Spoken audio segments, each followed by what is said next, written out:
तो बताया तो बहुत गुंडागर्दी हो रहा है, बहुत तुष्टीकरण हो रहा है हमारे हिंदू भाइयों के। और देखिए अगर कोई ओवैसी आता है तो उनका बहुत तरह से स्वागत किया जाता है देश में, बिहार में। हाँ। और कोई बाबा अगर हमारे सनातनी हैं हम, तो बाबा अगर आते हैं तो बहुत ये विरोध करने लगते हैं। कोई कौन सा क्या बोलते हैं, दिखाने लगते हैं DSS सेना, और TS सेना लगाते हैं, फलना बहुत ज़्यादा सेना दिखाते हैं। बाबा आए थे, 10 लाख की पब्लिक भीड़ जुटी, ये सारे हबे में उड़ गए। हबे में नहीं उड़ गए, उतना तो नेता में भी नहीं जुटा जितना बाबे में लोग जुड़े। अच्छा, ये हमारा आस्था है तो क्यों नहीं उसमें जुड़ेंगे।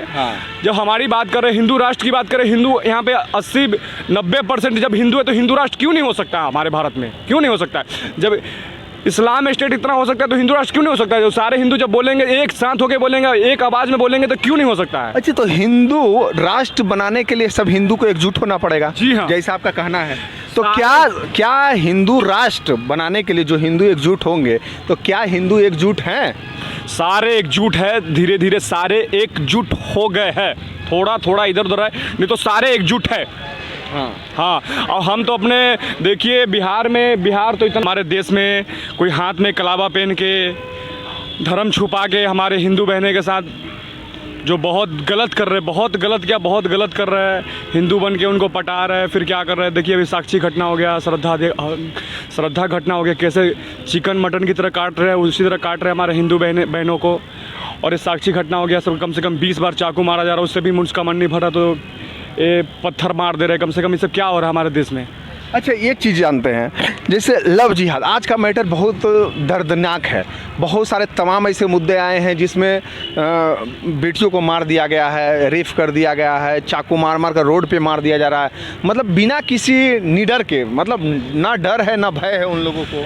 डर देखिए वहाँ पर भी दिल्ली में चोरों की सरकार है, केजरीवाल का सरकार। अगर इस पावर होता तो जाके यूपी में करके सब दिखाए ना, तो गुंडा करते किसको करना है, रेप करना है, क्या करना है। जाके योगी जी के सरकार में देखिए कितना अच्छा सरकार चला रहे हैं। योगी जी में नहीं चलेगा ये सब ना, नहीं चलेगा। सीधा ये या तो सीधा सिक्सर का गोली चलता है ना, तो सीधा घर उसका गिरा देते हैं। हाँ, अगर कोई भी लव जिहाद ऐसा मैटर आएगा बड़ा, अगर देखिए साक्षी घटना कितनी बड़ी घटना। मेरी बहन, किसी की बहन, हमारे देश की तो बहन थी, हमारी हिंदू बहन तो थी। क्या हुआ उसके साथ, कम से कम 20 बार चाकू मारा गया, और उससे ही मन नहीं भरा, उसके माथे पे, सर पे 4 बार पत्थर गिरा दिया गया। क्या हो रहा है। श्रद्धा को देखिए चिकन मटन की तरह से काटा जा रहा है, जैसे हमारे हिंदू बहनों को। क्या हो रहा है सब बताइए। अगर ये सेकुलर वाले बोल रहे हैं कि हमारे साथ ये हो रहा था, पूरा हिंदुस्तान उनके लिए वैसे ही खड़ा हो रहा है। एक बार भी बोला कि हिंदू बहनों के साथ क्या हो गया, वो भी तो मेरी बहन थी, देश में रहते, ये है भाईचारा की बात करते। कहाँ भाईचारा है बताइए, आप ही बताइए। और ऐसा बार बार ये देखा जा रहा है मुद्दा, ये तमाम मुद्दा है, सब जगह से कहीं ने वीडियो वायरल है। ऐसा 20-25 मुद्दा आ चुका है आज के डेट में, जहाँ पर लड़की को खरेआम काट दिया जा रहा है। बोल तो रहे कि इंसानियत लोग में ख़त्म हो चुका है, पूरा ख़त्म हो चुका है। बोल रहे भाईचारे के बाद, कहाँ भाईचारा है। वैसे मुसलमानों के लिए आवाज़ उठाता है, हिंदू के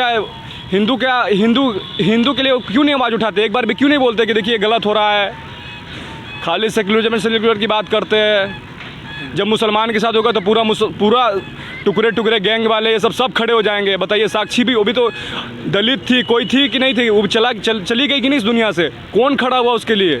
खाली बीजेपी खड़ी हो रही है, और कोई भी सरकार क्यों नहीं खड़ा हो रही है उसके लिए। मायावती भी, कोई अखिलेश जितने भी हिंदुस्तान की पार्टी क्यों नहीं खड़े, बीजेपी से क्यों खड़ी हो रही है। अच्छा, एक चीज़ हमको जानना है, जो हिंदू धर्म माना जाता है कि जैसे अभी धीरेन्द्र शास्त्री महाराज जी आए होंगे, आप बजरंगबली का फैन भी हैं, देखे राम जी के पहने हुए हैं। मजदूरों का प्रदेश भर गया। मनीष कश्यप के साथ हुआ, क्या हुआ देखिए। कितना बड़ा, वो भी रिपोर्टर है आपके तरह ही, कितना बड़ा उसको NSA लगा दिया। जैसा लग रहा है कि आतंकवादी इंडिया के बॉर्डर से आया था क्या, पाकिस्तान से आया था क्या। इतना बड़ा NSA लगा दिया उसको ऊपर। बताइए कितना बड़ा सरकार तुष्टीकरण कर रहा है। NSA कितना बड़ा, बहुत बड़ा वांटेड में लगाया जाता है। वो तो कुछ बड़ा वह बात नहीं था। गरीबों का मसीहा था मनीष कश्यप, उसको दिखाता है सरकार की। ये मजदूरों के लिए आवाज़ उठाता था, बहुत मजदूरों के लिए मनीष कश्यप ने आवाज़ उठाया, बहुत गरीबों के लिए और स्टूडेंट के लिए बहुत उठाया। लेकिन अब क्या कीजिएगा, देखिए देश में यही बिहार का हमारा दुर्भाग्य है। 9 में फेल आदमी, बताइए पढ़ लिख के इतना सब वो इधर उधर कर रहे हैं। 9 में फेल आदमी, बताइए ये बिहार को चलाएंगे। बताइए यही बिहार को चलाएंगे। यही तो जात पात का राजनीति यहाँ पे हो रहा है बिहार में, और क्या हो रहा है। हम भी बाहर में रहते हैं, मुंबई में लोग बोलते, वहाँ पर जाते बिहारी बोला जाता है।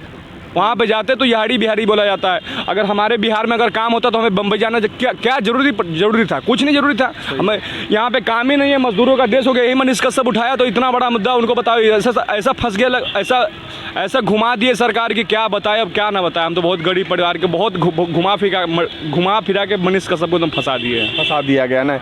अच्छा, जब बाहर लोग जाते हैं तो क्या, जैसे आप महाराष्ट्र में काम करते हैं, तो वहाँ के महाराष्ट्र के जो लोग हैं वो क्या सोचते हैं बिहारी के बारे में?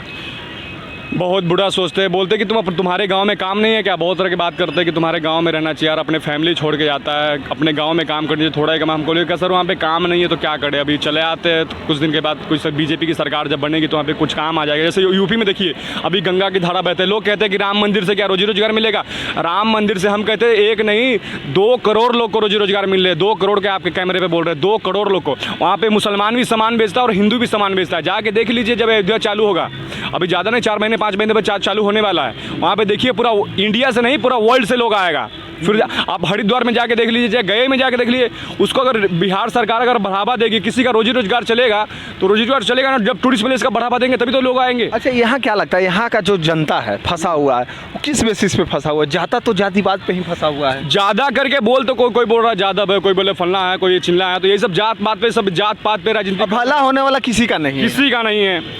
हमारे तो हम तो जान रहे हैं कि देश में योगी जैसा कोई सरकार आया नहीं है, मेरे ख्याल से आएगा भी नहीं। योगी जो जितना अच्छा कर रहा है, जितना उनका चरण स्पष्ट कर उतना कमी है जितना योगी जी ने।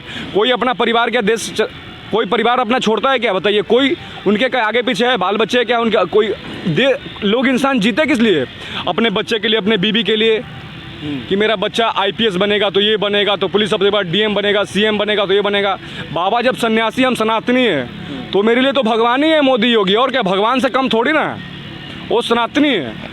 उनके तो कोई है ही नहीं। जैसे लालू है, ये इनका परिवार चला रहा है, जैसे कांग्रेस हो गया इनका परिवारवाद चला रहा है। ये परिवार बताइए इतने करोड़ रुपए इतना घोटाला करके, चोरी चमारी करके, चारा घोटाला, ये फलना घोटाला, कितने घोटाला कर दिए, कितने, ये सब इतना संपत्ति इनके पास आया कहाँ से? सही बात। यही सब भी तो मुद्दा है, लोग इस पे ध्यान नहीं दे रहे। बताइए, और आज भी उलझाए हुए हैं राजनीतिक दल की, वोट दो तो यही जात पे, और यही चलते तो जाति जनगणना भी करवाता है सरकार। हमारे बिहार को जब तक बीजेपी जैसा, योगी जैसा सरकार नहीं आएगी तब तक बिहार का कोई भला नहीं कर सकता है, या तो कोई भला हो ही नहीं सकता। जैसे हम आपको देखे तो आप कुछ बेच रहे थे। हाँ, क्या बेचते हैं? बहुत छोटा सामान, हम सामान बेचते हैं सर। बताया तो हम वहाँ पे टूरिस्ट वहाँ पे सामान बेचते हैं, छोटा मोटा सामान रख के बेचते हैं, मंदिरों उंदिरों पे। हाँ। मेले वेले लग जाता है तो यहाँ पे कुछ रैली उली होते तो सामान रख के बेचते हैं। क्या करें, बहुत गरीब परिवार के हैं और क्या करें सर, यहाँ पे कुछ काम नहीं है। जहाँ जीने के लिए कुछ ना कुछ करना पड़ता है। देखिए मेरे पास हाथ है तो हम सरकार से हम तो आज तक कुछ मांगे नहीं और कुछ मांगते भी नहीं है कि मोदी जी में कुछ दीजिए। मेरे पास हाथ है, भगवान ने हाथ दिया है, बजरंगबली का बहुत बड़ा भक्त हूँ और राम जी का बहुत बड़ा भक्त हूँ कि मैं कुछ भी करके खा सकता हूँ। तो सरकार से हमें मांगने की क्या ज़रूरत है? मेरे पास इतना हुनर है कि मैं कहीं भी कुछ भी बेच के खा सकता हूँ। हमें कुछ भी नहीं चाहिए। देश मोदी जी अच्छे चला रहे, सुरक्षित है, इससे बड़ी बात और क्या बोलूँ आपको। सही बात। हाँ, कहीं न कहीं इस तमाम जब मुद्दा देखते हैं, बहुत सारे ऐसे लोग हैं जो आज भी राजनीतिक दल में फंसे हुए हैं, और राजनीतिक दल में फंसने के कारण पूरी तरह से ना इधर के रहते हैं ना उधर के रहते हैं, सिर्फ उनको वोट से मतलब है।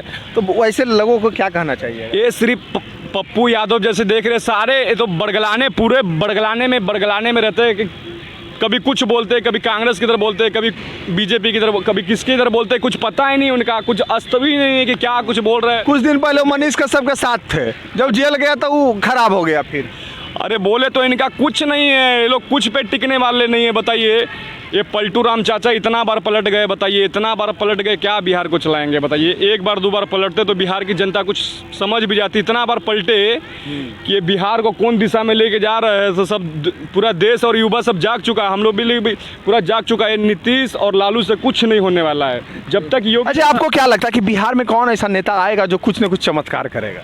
हम तो कह रहे हैं बीजेपी जैसे योगी जैसा सरकार, योगी जैसा। अच्छा, एक नाम बहुत उभरता हुआ चेहरा नजर आता है, चिराग पासवान में, सम्राट चौधरी में, तो क्या लगता है तमाम लोग हैं ऐसे? नहीं, चिराग भी बढ़िया है और सम्राट चौधरी भी बढ़िया है, दोनों बढ़िया, दोनों नंबर 1 है, दोनों नंबर 1 है, दोनों नंबर 1 है। चलिए देखते हैं अब किसका सरकार बनती है, उस पर भी निर्भर करता है। हाँ, जय हिंद, जय भारत। चलिए, बहुत बहुत